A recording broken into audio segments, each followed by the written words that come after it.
म्हणजे गणपती आणायचं की नाही इथपासून ठरत होतं.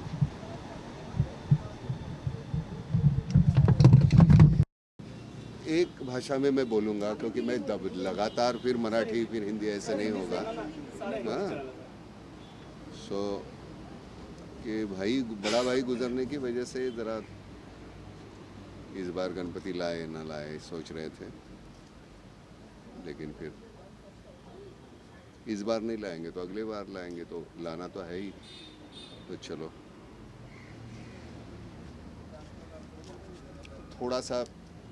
थोड़ी सी मायूसी तो होती है. जो बड़े भाई थे उनको मिस तो करते हैं, और वो तो होगा ही, क्योंकि अंदर का सब वो जो वो संभालते थे. वो फूल लगाने का काम मैं करता था, तो यहाँ आने के बाद पंडाल में तो उनकी कमी तो महसूस होगी, तो थोड़ी परेशानी होती है. देखेंगे कल से परसों से कैसे होता है.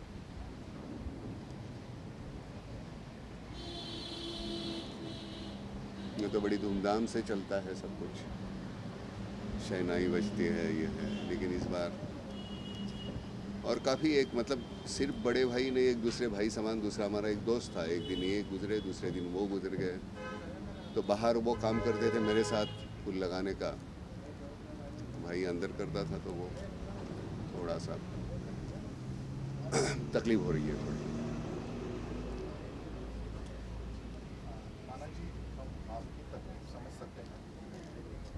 जैसे आप तकलीफ में हैं वैसे महाराष्ट्र भी तकलीफ में. आपके नाम फाउंडेशन ने जो काम किया उसके बारे में आप कुछ बताना चाहेंगे? नाम फाउंडेशन का काम तो वो चलते रहेगा, वो कभी ख़त्म नहीं होने वाला है, क्योंकि जिस तरह की तकलीफ़ें हैं, कभी बारिश नहीं है, कभी ज़्यादा बारिश है, कभी बारिश है फिर एक बार बोने के बाद फिर ये नहीं आ रहा, दोबारा बारिश नहीं हो रही है, तो वो दोबारा करने की बोना पड़ता है, तो उसके लिए पैसे नहीं है.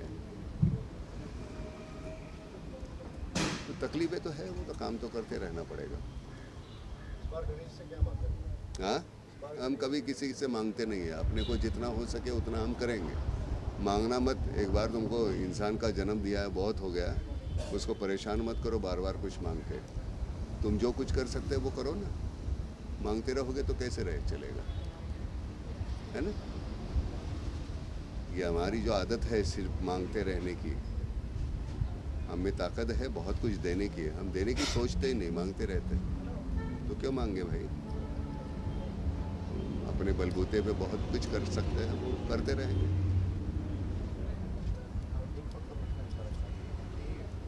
पूरे महाराष्ट्र में आंदोलन चल रहे हैं, जगह जगह पे बहुत बड़ी रैली हो रही है और लोगों का उसको बहुत प्रतिसाद भी मिल रहा है. लाखों लोग आ रहे हैं मराठा आर्मी में.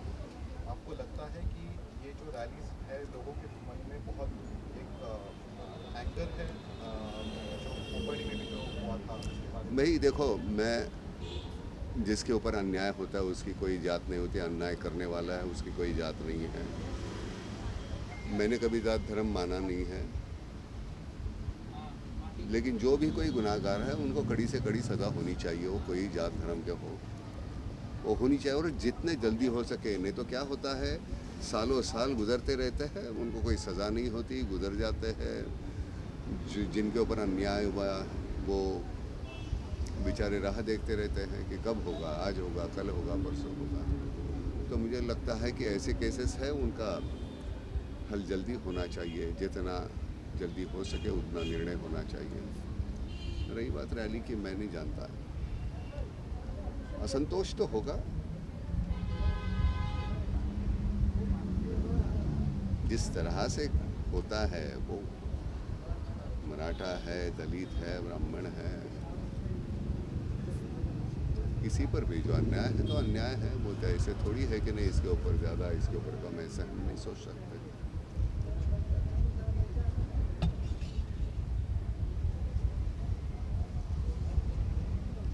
हम बहुत जल्दी, हम जब कुछ हो रहा है, घट रहा है, तब हम आगे जाते नहीं हैं। हमारी जिम्मेदारी बनती है जब हमारे सामने कुछ घटता है तो हमको आगे जाना चाहिए, लेकिन उस वक्त हम कुछ करते नहीं।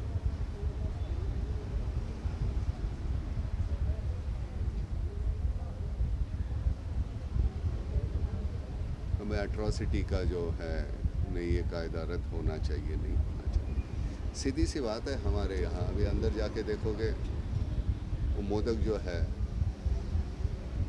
वो जो मुसलमान बैठी है, वो हमारे यहाँ सामने जब झोपड़पट्टी थी वहाँ रहती थी, वो बना रही है मोदक। कौन से धर्म का है, जात का है, मैं नहीं जानता। और ना तो आज तक आपने मुझे कभी मेरी जात नहीं पूछी, मैं कौन हूँ, और ना तो मैं बताना चाहूँगा।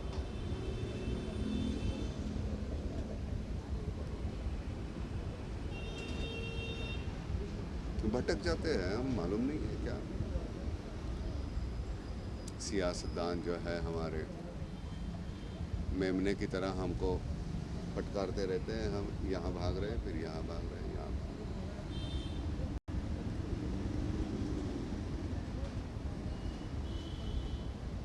अन्याय जात पर या इसके पर नहीं है, वो व्यक्ति पर हुआ है, उसके बारे में कोई नहीं बोल रहा। उनको घर वालों के बारे में कोई नहीं बोल रहा। पुलिस पर जो अन्याय हो रहा है उनके बारे में कोई नहीं हुआ। बदतमीजी इतनी बढ़ने लगी है,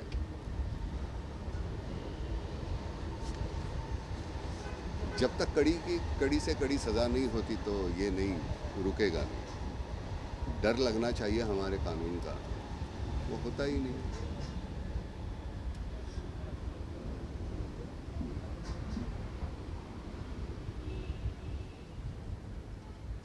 गणेशोत्सव साजरा करण्याच्या पद्धतीत आणि भडकपणा खूप आहे. यावर्षी सुद्धा आपण त्याच ट्रॅफिकच्या समस्या आणि त्याच सगळ्या गुंडगिरी आणि त्याच सगळ्या आरेरावीला सामोरं मला जावं सण आला की आता भीती वाटते, काय कुठला अघटित होईल का, कुठं काय होईल का।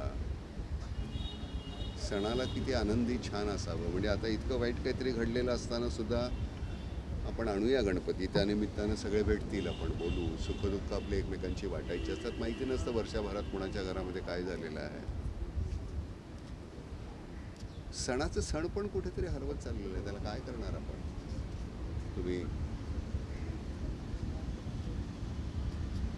आपण किती खर्च करतो, किती काय करतो,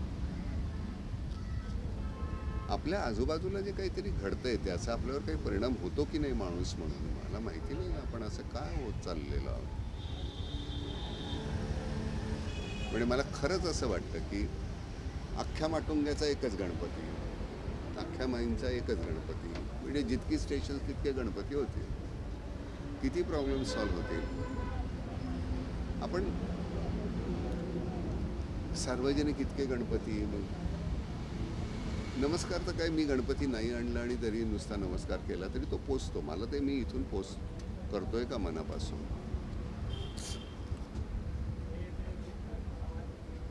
आपण असे देव वाटून घेतलेत, सगळे, हा तुमचा, हा माझा.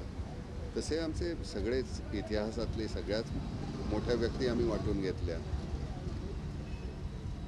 हे तुमचे, हे तुमचे, हे तुमचे, हे माझे, हे ब्राह्मणांचे, हे मराठ्यांचे, हे दलितांचे. असं नसतं रे बाबा. सगळेच आपले. स्मारकं उभारली की संपलं असं नाही आहे. तो विचार आपण पुढे नेला का हे जास्त महत्त्वाचं आहे.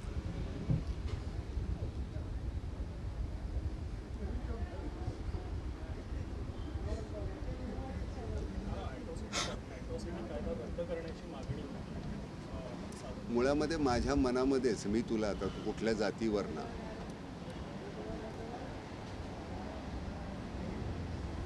आता कुठल्या ब्राह्मणाला सुद्धा मी म्हणजे ब्राह्मण नाही हे मी आधीच सांगतो, पहिले मी मानतच नाही. पण ब्राह्मणाला भटुरडा म्हणणं ही सुद्धा चूक आहे. हा सुद्धा ॲट्रॉसिटी कायच नाही का. कोणालाही कुठल्या ह्याच्याप्रमाणे मी माझ्या व्यवसायाप्रमाणे आमचे जाती ठरल्या, मी जे काम करत होतो. पण अनुल्लेखानं कोणाचाही अतिशय गलिच्छ पद्धतीनं उल्लेख करणं ही चुकीचीच आहे. त्याला कायदा का लागतो. आमच्या माणूस म्हणून मनात का नाही की नाही बाबा मी तू कोण आहेस, तू अमुक आहेस का, तू इतक्या घाणेरड्या पद्धतीने मी त्याच्याशी का वागावं. आपण परीक्षेमध्ये कसे तुमचे मार्कावरनं तुमचं ठरतं ना, तुमची श्रेणी. तुम्ही थर्ड क्लासमध्ये आहात, सेकंड क्लासमध्ये आहात, फर्स्ट क्लासमध्ये आहात, डिस्टिंक्शनमध्ये आहात, हे तुमचं मार्काप्रमाणे ठरतं. तर तुमच्या बुद्धीवर तुमची आता जात ठरायला पाहिजे.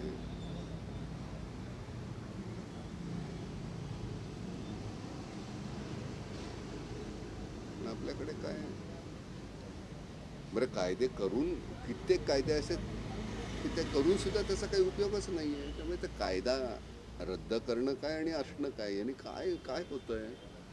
आम्हाला जे करायचं ते करतोच आम्ही.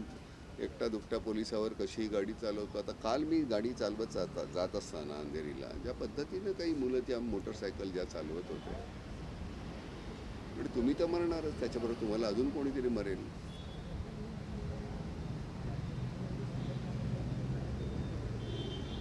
सगळीच तरुण पिढी तशी आहे असातला मुद्दा नाही आहे. पण काही अतिशय नाठाळ फार गलिच्छ वागतात. आणि शिक्षण हे एकमेव गोष्ट आहे की जोपर्यंत तुम्ही ते घेत नाही आहे, सगळी मंडळी जी अशिक्षित आहेत मेनस्ट्रीममध्ये यायला पाहिजे सगळ्यांनी. त्याच्याशिवाय नाही आपल्याकडे काय होणार. जोपर्यंत मुख्य प्रवाहामध्ये सगळे धर्म पंथ जाती येत नाही आहेत. मला कायदा तोच पाहिजे जो तुला आहे, तुला कायदा तोच पाहिजे जो याला आहे.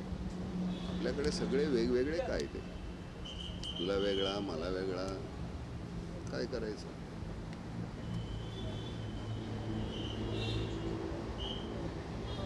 विसंगती खूप झालेली आहे आपल्या ह्याच्यामध्ये. काय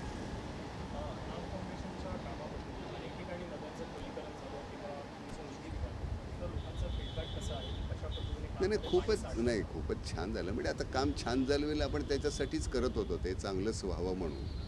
त्यातून जे पाणी तिथे झिरपलेलं आणि त्या आता किती दिवस चालेल, वर्ष चालेल, 1.5 वर्ष चालेल, 2 वर्ष चालेल, विहिरींना पाणी लागलं. पण तीच उद्दिष्ट आहेत, त्यामुळे ती करत राहायची. सगळ्यात महत्त्वाचं नामच्या याच्या माध्यमातून आपल्याला शिक्षणासाठी ही जी मुलं आहेत, कारण ज्या फीज आहेत तुमच्या वर्षाच्या, त्या मुलांना नाही परवडत. एक तर राहण्याचा खर्च, खाण्याचा खर्च, पुस्तकांचा खर्च, कॉलेजचा खर्च, याच्यातून अतिशय हुशार असलेली गरीब वर्गातली मुलं, मी खालच्या वर्गातली नाही म्हणत, मी गरीब जे आहेत, सांपत्तिकदृष्ट्या जे कमी आहेत, मग ते सगळ्या समाजातली आणि धर्मातली, त्यांच्या शिक्षणाची आणि आजारपण हे सगळ्यात महत्त्वाचं आहे. औषधं इतकी महाग आहेत आणि आपण ब्रँडेड सगळी औषधं आपण घेत राहतो. तर त्या ब्रँडेड ह्याची खरी तर ती किंमत त्याची 2 पैसे असते, पण ते विकताना ते 20 रुपयाला विकतात. त्यामुळे ते मूळ जे कुठला घटक आहे त्याच्या आपण कुठली ती जेनरिक त्याचा आता आपण काहीतरी सुरू करायचं आहे. आणि शिक्षणाचं, ही 2 महत्त्वाची गोष्टी आपल्याला करता आल्या तर, कारण काय हे पुन्हा आपला किती 2/3 समाज हा तिकडचा आहे, गरिबी याच्यातला. म्हणजे 66%. आणि हे काही मी किंवा मग आम्ही करून किंवा काय नाही, हे काम सतत अव्याहत करत राहायला पाहिजे. त्यांना सगळ्यांना त्या 33% जो तुमचा आहे, जो ठीक वर्ग आहे, त्याच्यामध्ये त्याचा 43 कसा होईल, मग 73 कसा होईल, जास्तीत जास्त. आणि आपले काही मंडळी बघतो आपण, नेते इतके आश्लाद्य आहेत, यावेळी निदान खूपसे बरे पण आहेत, पण काही इतके नाठाळ आणि इतके विचित्र, कुठल्या वर्गाचं काय प्रतिनिधित्व करतात, काय बोलतात, गलिच्छपणा आहे. बरं, त्यांची नावं घेऊन बोलता येत नाही. कधी कधी असं वाटतं की कसं काय हे नेते होतात. फक्त कायदे आणि कायदे करून आणि ते बदलून किंवा पुन्हा रद्द करून काही होणार नाही. माणसं म्हणून आपण जर का आपल्याला स्वतःला कुठेतरी अजून सुधारू शकत असू तर. आणि कडक धोरणं पाहिजेत. फार मवाळ मवाळ मवाळ असून चालणार नाही. म्हणजे तुम्ही आम्ही सुद्धा नुसतं मवाळ राहून नाही असं नाही. म्हणजे वेळ आली तर मनगट किंवा गचंडी धरण्याची ताकद पाहिजे आपल्यामध्ये. सारखं कोणतरी तो करेल म्हणून त्याची वाट बघायची, तसं नाही. तुम्ही कधी सुरू करणार आहात? नुसतंच आपण पाहिल्यानंतर किंवा नुसतं मोर्चे पखाडायच्या नंतर ते घडत असताना तुम्ही काय करता, त्यावेळी तुम्ही भूमिका काय घेता, ही महत्त्वाची गोष्ट आहे. त्याच्या हातात चाकू होता, त्याच्या हातात गन होती, त्याच्या हातात अमुक होतं, पण तो किती होता? रिव्हॉल्वरमध्ये किती गोळ्या होत्या? 6. तुम्ही किती होतात? 1000. पण तुम्हाला त्या 6 गोळ्यांनी तुम्हाला थांबून ठेवलं आम्ही. म्हणजे हे बोलत असताना तुम्ही म्हणाल की मग तू काय केलंस नाना, पण माझ्यासमोर असा खरंच असा कुठला जर प्रकार घडत असेल तर मला नाही पुढे जायला भीती वाटणार किंवा आपलं काय होईल असा मी नाही विचार करणार, आणि तो करूही नाही. तर काहीतरी होईल. कारण हे नवीन आता मुलांची ही किंवा तिथे असलेला कोणीही, म्हणजे मी मला वृद्धामध्ये नाही गणत, कारण मला कधीच म्हातारा होणं नाही आवडणार. एक थोडासा लल येतो, तुम्ही एखाद्या गोष्टी घडत असतात तुमच्या बाजूला, थोडंसं नैराश्य असतं, पण तरीसुद्धा पुन्हा तिथून उठायचं.